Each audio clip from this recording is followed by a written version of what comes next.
something called Terry Coyne's The Mysticism of Marriage. And what that means is that we attract the exact partner who is going to trigger our every wound. We choose partners that are similar enough to our parent that we are reliving our wounds, and yet they're different enough, we hope, that they will help us heal. When I work with couples, it's as if I broke a piece of pottery and I picked up the broken pieces and I stuck them back together. This is the couple. Your wounds and your wounds are the exact wounds to trigger each other. Nobody can heal them but you. The other partner can trigger you. So if you're in the work or you're working with somebody like me, I'll show that to you. And then we can learn from there how to bring yourself down. What happens when you get triggered is that you leave your wise adult part of your brain and you go into the adaptive child part of your brain, the part that learned to adapt as a child to the environment and all your trauma. And so now you're an adult, but every time you get triggered, your wise adult, it's like you pop up and your wise adult part of your brain is no longer attached to the adaptive child part of your brain. So your wise adult part of your brain is no longer in the conversation, and only your adaptive child is running the show. This part of you only knows how to do what it used to do. It does not care about intimacy or relationality. So you're never going to repair the relationship unless you calm yourself down and reconnect the different parts of your brain. That's the neurobiology behind it. When our inner child is in survival mode, it assumes that defensive position. We're brought back to whatever memories are still causing us pain, and it's now all dragged. All that history is there. And whoever we're speaking in front of us, that's our opponent. And it has all that pain that's been dragged for years and years and years that hasn't fully been dealt with. So I'm not necessarily fighting whoever's in front of me. I'm fighting my dad. I'm fighting my mom. I'm fighting my sister, my brother, my grandma, my uncle, whoever it is that causes pain, whoever it is that this situation reminds me of, whoever has activated all these emotions and all this trauma from this past. And I turn into the same little girl that I was in the past in the ways that were helpful for me to overcome this, the ways that helped me adapt to this situation, the ways that helped me survive. But ironically, those ways don't help now because these are maladaptive habits. Things that helped us before that don't help us in our current reality, that drive a wedge between us and our partners in our current reality, that doesn't allow us to connect. We choose people that fit into the narrative and story that we have. And we try to change the ending we experienced in our childhoods, but we're not changing the formula. What are some strategies to help regulate our nervous system so that we can build that connection again, so we can connect with our partners and get to a place where we can repair? I don't know if lay people can do it without some instruction and helpful coaching, but the short version is that you just take a time out, you leave the situation, but you take a conscious time out. You tell your partner, I'm taking a time out. I feel dysregulated. In this moment, I don't trust what's going to come out of my mouth, and I need to calm myself down. And that takes at least 20 minutes to do. And then you can come back, but we always suggest that you come back, but you don't come back to the conversation. You leave the conversation for another day. Instead, you come back and you're like, honey, I don't want to fight, do you? Not really. How about we just make dinner together and we'll talk about it tomorrow? At that point, you're both in a better place. And then you can have a healthier conversation. And I teach people the feedback wheel, how to repair, how to have those kind of conversations. I talk about relational generosity and all of the different relational reckoning, which is, are you getting enough in this relationship to make grieving what you're not getting worthwhile? Mm. That's really what it comes down to. And if it is, then stop the bullshit. Stop looking at what's not working and concentrate on what is working. It's so easy to fall into that trap of grieving that 10% or that 20 or 30% that we're not getting, that we completely forget the 70, 80 or 90% that is working. The wild part is that relationships are destroyed over this. And it's easy to fall into this fallacy and then start resenting this 10, 20 or 30% that we forget about everything else. We forget to appreciate our partner and be grateful for the 70 or 80 or 90%. And treasure that part of it and cherish that part of it. I fall into it too. We all do it. We have a negative bias. We have a negative bias from the cavemen who had fear all around them and needed to know, am I safe? Am I safe? Am I safe? Is this good? Is it not good? But we don't need that anymore. There's not a tiger or a bear coming through I live in Aspen, sometimes bears do, but you know what I mean. Well, with that cave mentality back in the day, families were integral because that's what helped keep you safe. Right. And at a lot of times, I think we forget that. Right now, there's this message out there. People don't want families. Marriages aren't safe. If we go back to the caveman times, family was a foundational unit. That is how you stayed alive. Those were your trusted people. That was your tribe. Right. And you needed to trust them. You needed to absolutely trust them. But sometimes having these wounds makes it so hard to do that. So let's say that you have a partner who has an abandonment wound and who feels that they're not good enough, who's now paired with a partner who has a betrayal wound, who feels that they can't trust you. Right. How would you work with that? Partner A is wounded. Tell me again. Partner A has the abandonment wound. Partner A was abandoned. So they're anxious attachment. And what's the other one? The other one was betrayed. So it's avoidant attachment or disorganized attachment, anxious and avoidant. Partner A is worried, I'm not good enough, so you're going to leave me. And partner B is worried, you are going to betray me. I can't trust you. I'm not safe with you. I can't get close to you. I want to be close to you, but you're going to betray me. So I should probably keep some distance. Yeah. When you're both anxious, then the work is to acknowledge what you both have, that you're both anxious attachment, and then ask the other person, what would help you feel safe? What do you need from me so you would feel safe? Like I worked with a couple the other day. Partner A, let's say, came from an alcoholic family. So he had no wants and needs of his own. He learned to not have wants and needs of his own. And he learned to stay out of the radar, to not share any of his feelings. And his fight, flight, fix, or freeze was to flight. When partner A wants to run, partner B is anxious and runs to them. So I had to teach them that when you're triggered, you're no longer just seeing what's in front of you. You're back in your adaptive child living the trauma from the past. So if your partner needs to run, you have to let them run for the moment with a timeout, with a conscious timeout, so that you don't have to be nervous. They can say to you, I'm going to be back in a half an hour, or I'll check back in a half an hour. So you can calm down. And in that half an hour, do your own feedback wheel. I teach them how to do a feedback wheel. Do your own journaling around it so that you also calm down.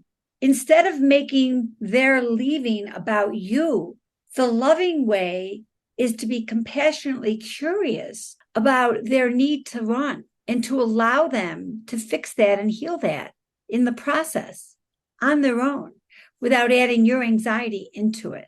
That's the part that's hard, not adding your own fears and anxiety into that. Yes. So how would you work with that with the feedback wheel? I teach them how you repair. And the way you repair is one way is to use the feedback wheel. And the feedback wheel is 4 different parts. You're only allowed 2 sentences for each one because nobody can really listen to your stuff for too long, right? So the first part is just the camera view. This is what I saw. I put dinner on the table because you said you'd be home at 6 and you walked in at 6:50. The story I told myself, this is now the part where you get to say everything you want to say, but now it's wrapped in a story. The story I told myself is that you're a selfish bitch and you only care about yourself and you don't care about the family and you're a narcissist. Anything you want to say, you get to say in that moment. Then the third part is that story made me feel really disrespected and lonely and hopeless. And then the fourth part is the ask. What I need from you in the future is to call me 45 minutes before you're supposed to be home so that if you're going to be late, I don't put dinner on the table. That will save us all. I love that.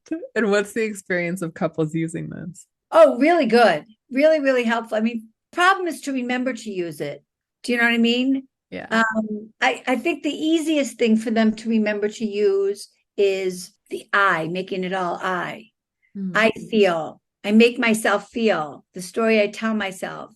I make myself say the I is taking it off the other person. Even boundary coaching is, I feel X when you do Y. Would you be willing to do Z? Mm-hmm. It puts it on you, because the reality is the thing that's bothering you from the other person, that same action might not have bothered somebody else, but it bothers you. So it is a co-creation. What's fascinating about that is that it might not have bothered you in a previous relationship. Might not bother you tomorrow, but bothers me today. I have a lot of clients who will say, well, how can I tell him, that doesn't work for me because he was doing that when I met him? How can I, now that I'm married to him, all of a sudden say it doesn't work for me? It's because it doesn't work for you anymore. You're entitled to change your mind. Mm-hmm. You all are. What are some soft starts to communicating that to your partner? Something that they've been doing for a while that was pretty common in the relationship, and all of a sudden you're like, I'm not into this anymore. What would be a gentle way? I always think you should say, hey, there's something I want to talk about. Is this a good time? Because 99.9% of the time when a man hears that, it's not a good time for him. I mean, let's be honest. Women are really good at unbridled self-expression, and men hear everything as a complaint. I can't say every woman has unbridled self-expression and every man doesn't like complaint, but it's pretty universal. That's how we roll. Men go right into their adaptive child of, I can't do anything right. And, I can't make you happy and nothing is enough. And women are very much similar and men are very much similar to themselves. And so start by the ask, is this a good time? And then use the feedback wheel. Hey, babe, I just got to say that you not calling me every day, or you coming in late, or you leaving your clothes on the floor, or whatever it is, I feel really bad about it, or it makes me feel lonely or disrespected or not cherished. Whatever it is, whatever you're feeling, that's the go-to. I feel this when that happens. So would you be willing to just change it up a little? All you're doing is asking a request. So the bottom line is, don't make a demand, make a request. A demand is one of the losing strategies, and making a request is one of the winning strategies. How would you go about connection? Because you mentioned earlier, don't talk about this argument, this disconnection that you had until the next day. Instead, do something else that helps you connect with each other and then go into repair the next day. What would be a universal strategy that helps couples co-regulate and connect? I think lovemaking always brings you back together. Holding hands brings you back together. The other morning, my boyfriend or my fiance, I should say. Congratulations. Thank you. He just snuggled me, which I can't even remember the last time in like early morning he just did that. But the moment he did that, it regulated my system. Touch is a regulator. Mm-hmm. If you want to repair with your partner, you use the feedback wheel. There's state, and then there's trait, and then there's character. You want to stay in state. You want to say just the little thing that happened in that moment. If you move into trait, meaning you always do this, you did it yesterday, you did it 6 months ago, you've been doing it for years, that's taking you further away from repair. Mm-hmm. And then going to character, you're such a selfish guy, that's going to character. Every step away from just the one thing you want to talk about moves you away from repair. Because it alienates you. Now it's you versus it bigger and worse. And it's now you versus your spouse. And all of a sudden that gets into coping mechanisms, defensive mechanisms, which do not help repair at all. So I talk about 5 winning, they're really Terry's, but 5 winning strategies and then 5 losing strategies. So if you want better communication, the first thing you always have to remember is that you love this person. When we get triggered, love goes out the window. Love goes out and hate comes in. Like it's just, they've switched places. So you always have to remember love and that you want to repair. So who's right and who's wrong is who gives a shit. That's really what it comes down to. You want to be right or you want to be in relationship with this person. If you want to be right, you're in your adaptive child and you're just going to try to be right, but you're going to lose the relationship. Most of the time, clients come to me because the woman drags in the man. And the woman's got one foot out the door. She's about to leave her marriage. And this is her last chance. She drags him in. I could be the fifth person that they've come to. I use this miracle question. So if I hit this out of the park today, what's that going to look like? What do you want to walk away from this first session? The guy will usually say, if he says anything, he'll say better communication. But generally they say something like, I don't know why we're here. I'm really happy. We don't even fight.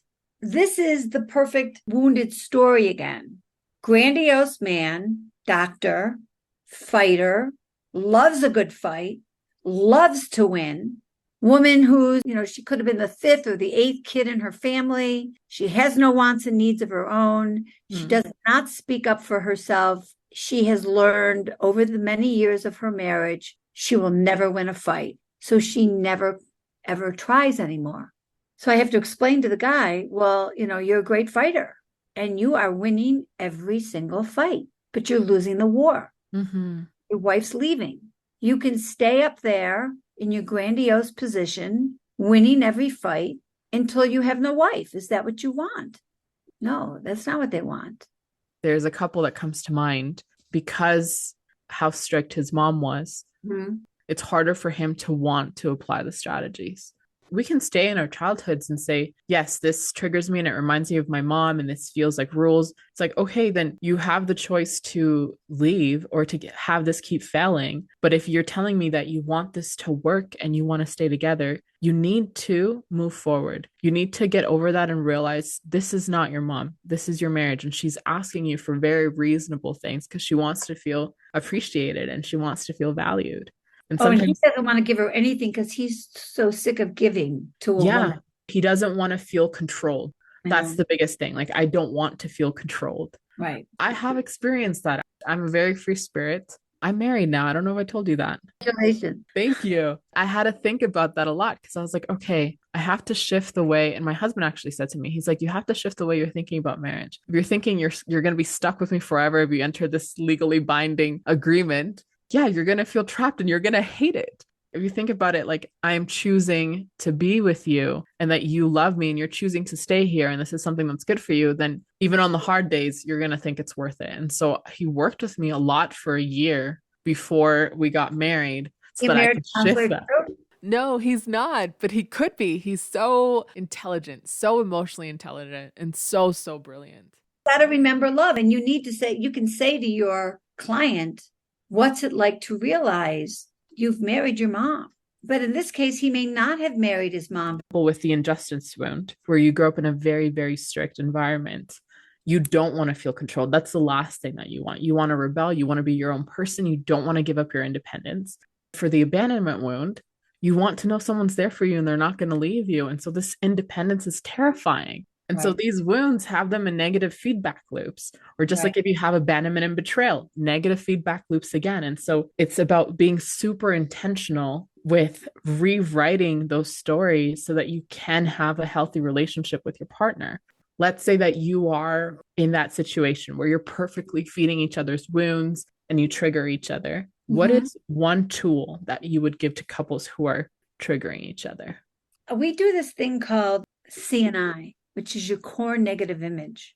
It's the characteristics that you think about your partner in your worst moments and their worst moments. So let's say you have a client who, number one, she grew up in a family where her parents gaslit her whole life. So she's hypersensitive to being gaslit.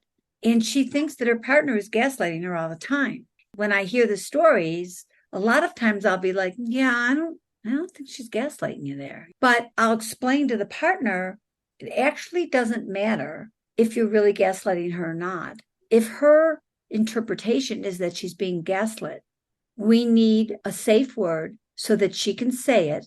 And whenever she says it, you are now in a dead stop contract. The client can say a word, you make the word up in advance. Let's just use pineapple. And in that moment, you have to stop a dead stop contract. The person who called pineapple, also you have a contract. Is there something you want your partner to do when you call pineapple?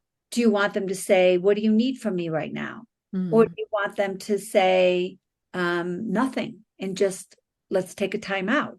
What do you need in that moment? So I go through with them and I get them each to say what their 3 worst characteristics are of each other. And then I also get them to say what they think their partner's 3 worst characteristics of them will be.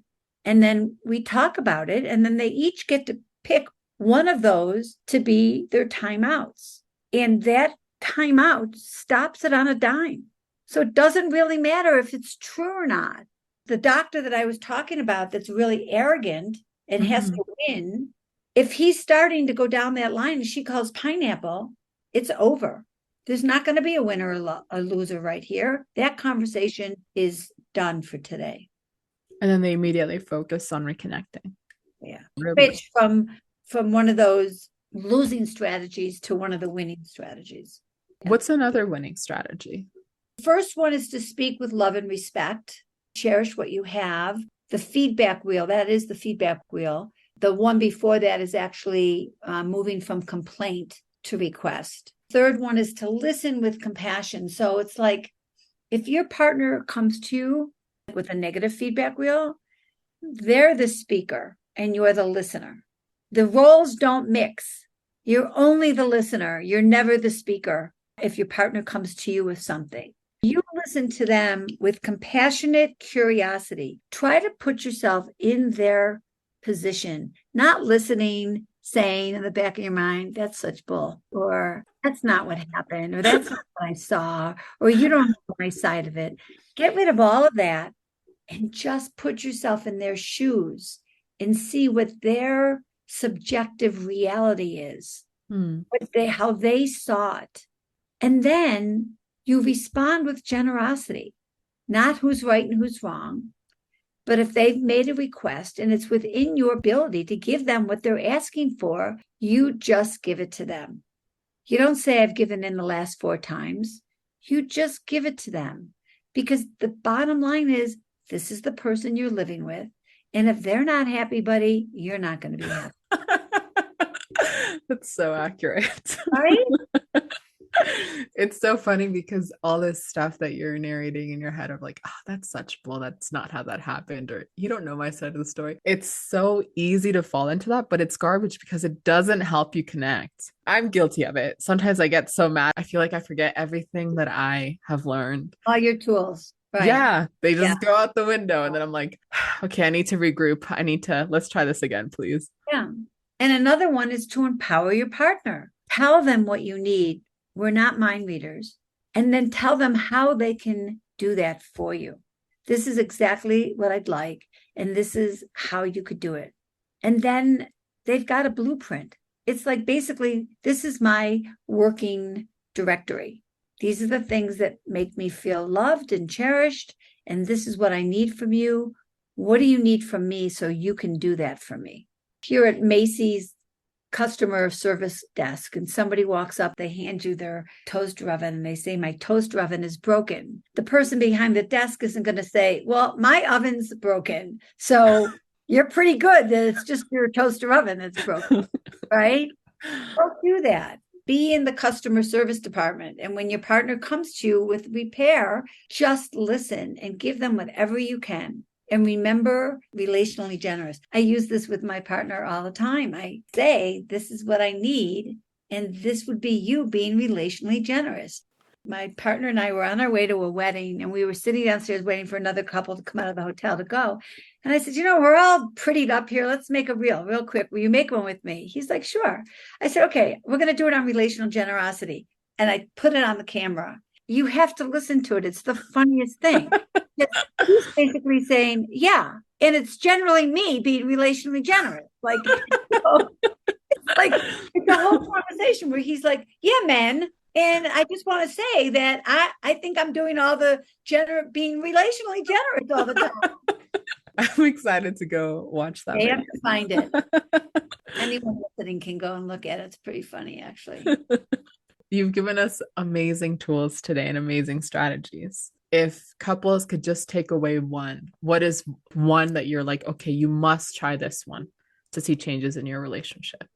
I think the easiest thing to do is to know what the losing strategies are, which are unbridled self-expression, which is basically you throwing in everything but the kitchen sink, right? The need to be right, which a lot of us have. The need to control, which a lot of us have. Retaliation and withdrawal.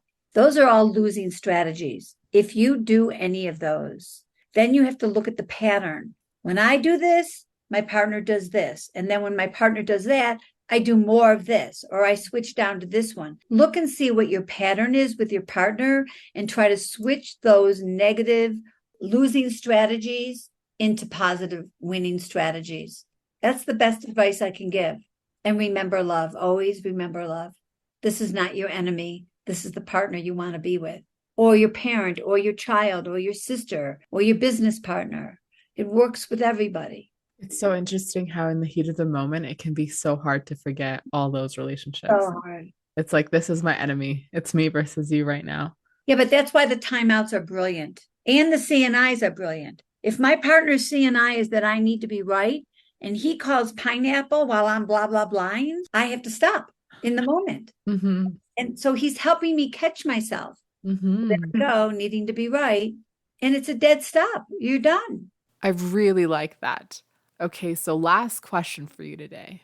I have a dream with this podcast. I want it to be a resource for people. I want to be able to empower individuals with tools and strategies to improve the quality of their daily experiences, whether that's in their marriage, in their careers, with their families, academically, social, whatever it is. That is my goal, and to create a community where we can support each other to do that and celebrate each other for doing that.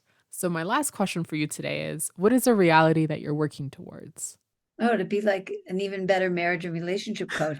That's the goal I've been working on for the last year and a half. It feeds me. It's my juice. I basically try to go through my life saying yes. If there's anything I'm afraid to do, I really know that I will be that person on the other side. So just step in, which brings me back to my book, Bigger, Better, Braver. That was just step in. Tell me more about the book. When did you write that one? Oh, we must have worked on it, the last one. So my book is Bigger, Better, Braver, Conquer Your Fears, Embrace Your Courage, and Transform Your Life. And it's a self-help step by step. It's what I do with my clients. So if you don't want to pay for a coach, or you don't, you're just not coach oriented, any of those things, start with the book. And if there's a goal out there that you want to do and you have fears that are keeping you playing small, this book will help you uncover the shadow beliefs, the underlying commitments that are in your unconscious that are keeping you playing small, and step by step how to make it happen. That sounds brilliant. So I'm going to put that information in the show notes as well. Great. Check out Nancy's book. Check out her Instagram as well. I'm going to put all that information on there. And Nancy, I just want to celebrate you for being so brave and for following what you're passionate about, for just going all in. You know what? I'm older. When you get to my age, you don't need to doubt yourself anymore. You go for it. If not now, when, right?